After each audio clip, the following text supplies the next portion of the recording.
আনা মুসলিমুন, আমি একজন মুসলিম। উম্মুল কোরা আমাদের আশা, উম্মুল কোরা আমাদের আশা। প্রিয় বন্ধুরা, বাংলাতে যেমন আমরা বলি আমি, তুমি, তোমরা, সে, তারা, আমরা, অনুরূপভাবে আরবিতেও কিছু শব্দ আছে যেগুলোতে আমরা ব্যবহার করতে পারবো, জানতে পারবো। আমির আরবি কি, তোমার আরবি কি, তোমাদের আরবি কি, সে তার আরবি কি। আজকে আমরা সেই আরবি শব্দ অর্থগুলো জানবো। আনা, আংতা, আংটি, আন্তুম, আন্তুন্না, হুয়া,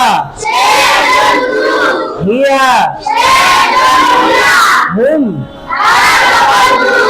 হুন্না, নাহনু। আনা মুসলিমুন, আমি একজন মুসলিম। আনতা মুসলিমুন, তুমি একজন মুসলিম। আনতি মুসলিমাতুন, তুমি একজন মুসলিম।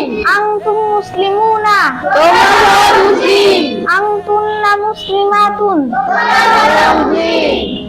হুয়া মুসলিমুন, সে একজন মুসলিম। হিয়া মুসলিমাতুন, সে একজন মুসলিম। হুম মুসলিমুনা, তারা মুসলিম। হুন্না মুসলিমাতুন, তারা মুসলিম। নাহনু মুসলিমুনা, আমরা মুসলিম।